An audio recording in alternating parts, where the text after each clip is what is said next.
Student ever study गुरु में आपका स्वागत है। मैं इफ्तिखार सर। आज 12.3 का 12वां इम्पोर्टेंट क्वेश्चन है जो बताने जा रहे हैं। इससे पहले जो नहीं देखे हैं इसका 12.3 का इम्पोर्टेंट क्वेश्चन छूट गया है, उसको प्लेलिस्ट में जाकर आप वहाँ से देख सकते हैं, वहाँ पर बना हुआ है। 12.3 के 12वां क्वेश्चन में क्या कहता है कि आकृति 12.30 जो आकृति हम बनाए हुए देख रहे हैं सामने बना हुआ है। 12.30 में OACB क्या है, एक चतुर्थांश है जो क्या रहा है कि 3.5 सेमी त्रिज्या वाले हैं। त्रिज्या कितना हो जाएगा, 3.5 सेमी होगा। त्रिज्या मेरा दिया हुआ है 3.5 सेमी त्रिज्या वाला वृत्त का चतुर्थांश है, चतुर्थांश है तथा OD बराबर 2 है। OD कितना है, 2 सेमी है। तो कह रहा है कि एक नंबर में चतुर्थांश का क्षेत्रफल निकालना है। फिर छायांकित भाग का, पहले कहा गया कि चतुर्थांश पूरे क्षेत्रफल निकालिए, फिर छायांकित निकालिए। चतुर्थांश निकालने के लिए त्रिज्या दिया है, चतुर्थांश निकल जाएगा, लेकिन छायांकित निकालने क्या कहा, पूरे चतुर्थांश में से इस त्रिभुज घटाना होगा।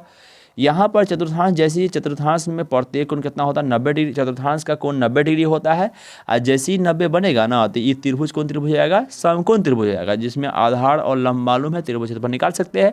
अब आगे काम करते हैं। इसमें हो जाएगा चतुर्थांश के क्षेत्रफल के लिए लिखेंगे चतुर्थांश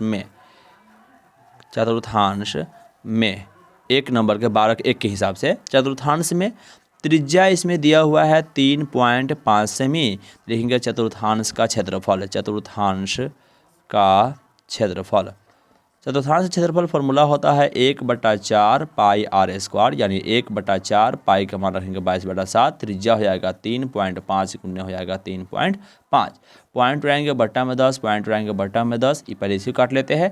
7 से 5 से कटेगा 7 मरता, 5 से 2 मरता, 5 से 7, 5 से 2 मरता कटेगा।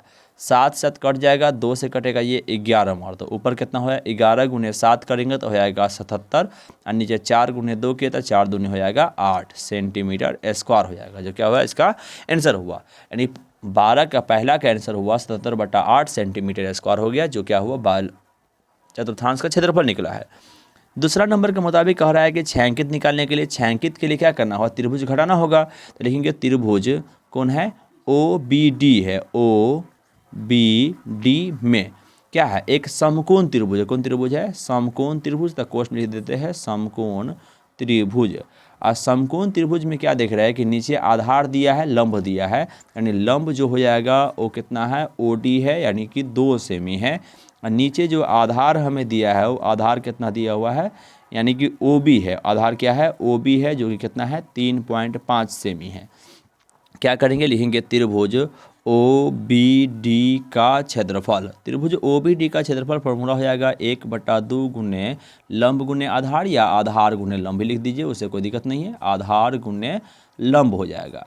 अब क्या हुआ, 1/2 ठीक है। आधार का मान कितना है, 3.5 है, लंब का मान 2 है। 2 से 2 खत्म हो जाएगा, तब बचेगा 3.5। पॉइंट रहेंगे बट्टा में 10, 5 से 7, 5 से 2, तो ये हो जाएगा 7/2 सेंटीमीटर स्क्वायर हो जाएगा। यानी कि 7/2 सेंटीमीटर स्क्वायर हो जाएगा, क्या हो जाएगा, OBD का क्षेत्रफल हो गया।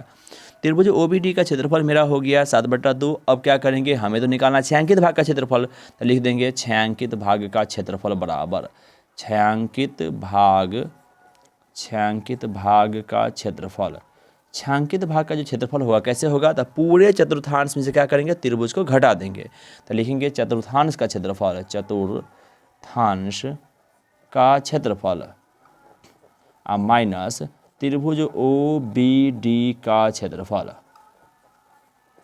चतुर्थांश का क्षेत्रफल मेरा पहले से आया हुआ कितना है, 77/8 है, माइनस त्रिभुज OBD का क्षेत्रफल मेरा कितना है, 7/2 है। एलसीएम लेंगे, 8 2 का एलसीएम हो जाएगा 8, 8 से 8 करेगा 1 मरता, 1 गुने 77 करेंगे तो हो जाएगा 77, माइनस 2 से कटेगा ये 4 मरता, 4 सत्ते हो जाएगा 28। अब घटाएंगे, 77 में से 28 घटाने पर मान आता है 49, अब बट्टा में है 8, यानी कि 49/8 सेंटीमीटर स्क्वायर मेरा क्या हुआ, इसका फाइनल आंसर होगा। यानी कि छायांकित भाग का क्षेत्रफल कितना हो गया, 49/8 सेंटीमीटर स्क्वायर।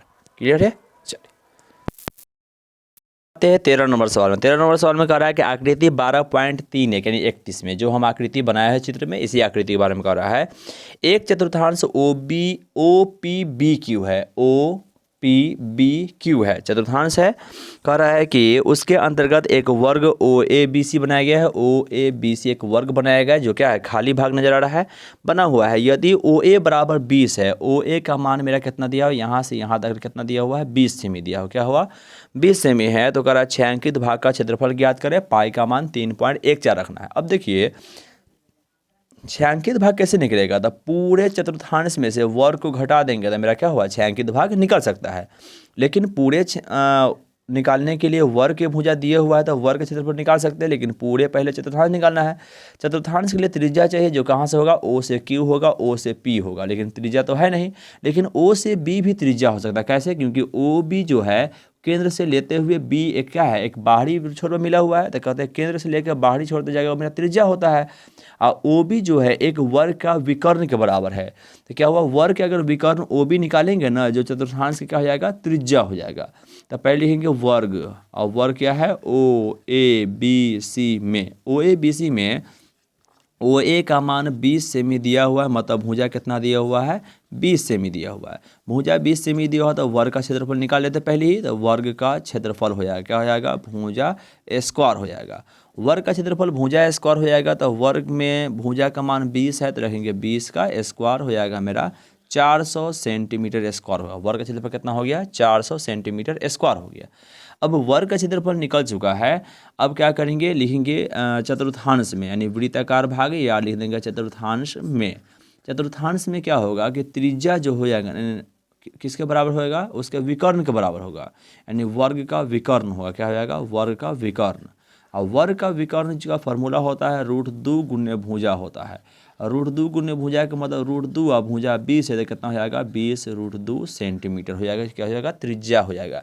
यानी कि चतुर्थांश में जो त्रिज्या होएगा 20 √2 सेंटीमीटर हो जाएगा। तो लिखेंगे चतुर्थांश का क्षेत्रफल। अब निकालेंगे चतुर्थांश का क्षेत्रफल।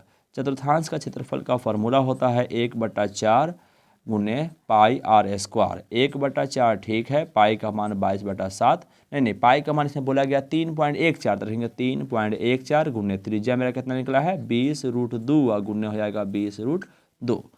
देखिएगा पॉइंट उड़ेगा तो बट्टा में हो जाएगा 100। 4 से कटेगा ये क्या मतलब 5 मरतबा, 5 से कटेगा ये 20 मरतबा, 5 से 20, अब 20 से 20 क्या हुआ, खत्म हो जाएगा। तो यहाँ जो बच गया मेरा कितना बच गया, 3.14 बचा हुआ है। इसका मतलब ये जो बराबर बचा हुआ है 3.14, नहीं पॉइंट तो उड़ा दिए है ना, 314 बचा हुआ है। और गुने √2 और गुने √2 दोनों में का बचा हुआ है। ये 314 रहेगा, या 2 को 2 में से 1 को 2 हो जाएगा, गुना करेंगे 2 चौका 8, 2 एकाई 2 और 2 तिहाई 6, यानी 628 सेंटीमीटर स्क्वायर आएगा, जो क्या हुआ, चतुर्थांश का क्षेत्रफल हो गया। अब हमें क्या करना है, छायांकित भाग का क्षेत्रफल निकालना। लिखेंगे अतः छायांकित भाग का क्षेत्रफल, छायांकित भाग का क्षेत्रफल। छायांकित भाग का क्षेत्रफल क्या होता है, तो छायांकित भाग का क्षेत्रफल जो हो जाएगा पूरे चतुर्थांश क्षेत्रफल में क्या करेंगे, वर्ग का क्षेत्रफल क्या करेंगे, घटा देंगे। तो लिखेंगे चतुर्थांश का क्षेत्रफल, चतुर्थांश का क्षेत्रफल माइनस वर्ग का क्षेत्रफल, क्या करेंगे, वर्ग का क्षेत्रफल। चतुर्थांश का क्षेत्रफल निकाले तो अभी निकाले कितना है, 628 आया है, तो लिखेंगे 628 माइनस वर्ग का कितना आया था, 400, तो घटा देंगे 400, घटाया कितना हो जाएगा, 228 सेंटीमीटर स्क्वायर हो जाएगा, जो क्या है इसका फाइनल आंसर हो जाएगा। यानी कि 13 का आंसर जो आया है मेरा कितना आया है, 228 सेंटीमीटर स्क्वायर आया है। क्लियर है, चलिए अब आते हैं 14 नंबर सवाल में। 14 नंबर सवाल में कह रहा है कि ए बी और सी डी, क्या कह रहा है, ए बी और सी डी केंद्र ओ तथा त्रिज्या 21 सेमी और 7 सेमी वाले दो संरेख वृत्तों के क्रमशः दो चाप है। देखिए आकृति 12.32, यानी जो आकृति हम बनाए उसी के बारे में कह रहा है कि इस आकृति को देखिए जिसमें दो त्रिज्या है, कितना है, एक 21 सेमी। 21 सेमी का मतलब बड़ा त्रिज्या कितना हो जाएगा, 21 सेमी हो जाएगा, और छोटा त्रिज्या मेरा कितना है, 7 सेमी है। यह हमें कहा गया कि दो त्रिज्या है 21 सेमी 7 सेमी वाले दो सकेंद्रीय वृत्त में क्रमशः दो चाप है। ए ओ बी बराबर जो कोण बना हुआ है उसके बारे में कह रहा है कि 30 डिग्री, कितना है, 30 डिग्री। तो हमें कह रहा है छायांकित भाग का क्षेत्रफल ज्ञात करें। छायांकित भाग निकालने से पहले आपको देखना पड़ेगा कि छायांकित भाग किस आकृति में था। ये देखिएगा जैसे दो वृत्त है, ठीक है ना, और दो वृत्त में जब इस प्रकार मिलाया गया ना, इस प्रकार मिलाने से जो आकृति बना है, छायांकित बना है, वही छायांकित भाग निकालने का है। दो वृत्त के छायांकित भाग निकालना है जिसका कोण यहाँ 30 डिग्री है, त्रिज्या वर्ग का कितना है 21 सेमी है, छोटा त्रिज्या मेरा कितना है 7 सेमी है। इस प्रकार देखा जाए तो आकृति इस प्रकार का होना चाहिए था, जिसमें क्या हुआ कि पूरे वृत्ताकार भाग न बनाकर हमें सिर्फ जितना भाग की जरूरत था उतना दिया है। अब इस भाग का क्षेत्रफल निकालने के लिए एक आकृति समझ में आ रहा है कि जो वृत्त का ये वलय था, क्या था, वलय था, और वलय के अंदर छोटा वलय क्या हुआ, छोटा वलय को खाली कर दिया गया, तो सिर्फ जो छायांकित भाग बचा इसे क्षेत्रफल निकालना है ना, और उसका क्षेत्रफल निकालना है, यानी वलय का ही एक आधा भाग खाली, त्रिज्यखंड का आधा भाग खाली है और निकालना है, यानी वलयाकार त्रिज्यखंड है। क्या है, वलयाकार त्रिज्यखंड है। वलयाकार त्रिज्यखंड में थीटा कितना दिया हुआ है, 30 डिग्री दिया हुआ है। अब वर्ग का त्रिज्या दिया हुआ है हमें 21 सेमी दिया है, वर्ग का त्रिज्या 21 सेमी है और छोटा त्रिज्या मेरा कितना है 7 सेमी है। तो जो छायांकित भाग बनेगा, छायांकित भाग बनेगा वो किस प्रकार भाग बनेगा, तो वलयाकार त्रिज्यखंड बनेगा। क्या बनेगा, वलयाकार त्रिज्यखंड, वलयाकार त्रिज्यखंड का क्षेत्रफल। अब वलयाकार त्रिज्यखंड का क्षेत्रफल का फॉर्मूला होता है थीटा बटा 360 पाई इंटू वर्ग का आर स्क्वायर माइनस छोटका आर स्क्वायर। थीटा का मान 30 है तो रख देंगे 30 बट्टा हो जाएगा 360, पाई का मान रख देंगे 22/7। वर्ग का त्रिज्या मेरा 21 है तो रख देंगे 21 का स्क्वायर, छोटका त्रिज्या 7 है तो 7 के स्क्वायर कर दिए।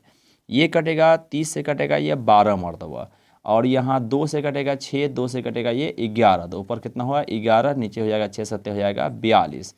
21 का स्क्वायर हो जाता है 441 माइनस 7 के स्क्वायर हो गया 49।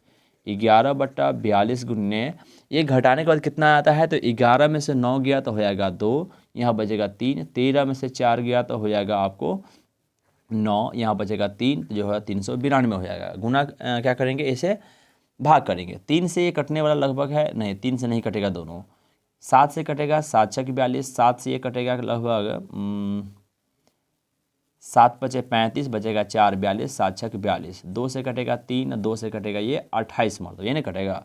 क्या करेंगे, गुना कर देंगे। 11 गुने 28 करेंगे तो 11 28 इकाई 28 के 8 बचता है 2, 28 इकाई 28 है 2 हो जाता है 3, यानी 308/3, जो कि पूर्णांक में इसका हो जाएगा 3 इकाई 3 0 और 3 दूना हो जाएगा 6 और 2/3, यानी 102.2/3 सेंटीमीटर स्क्वायर क्या होगा इसका फाइनल आंसर हो जाएगा। क्लियर है, चलिए।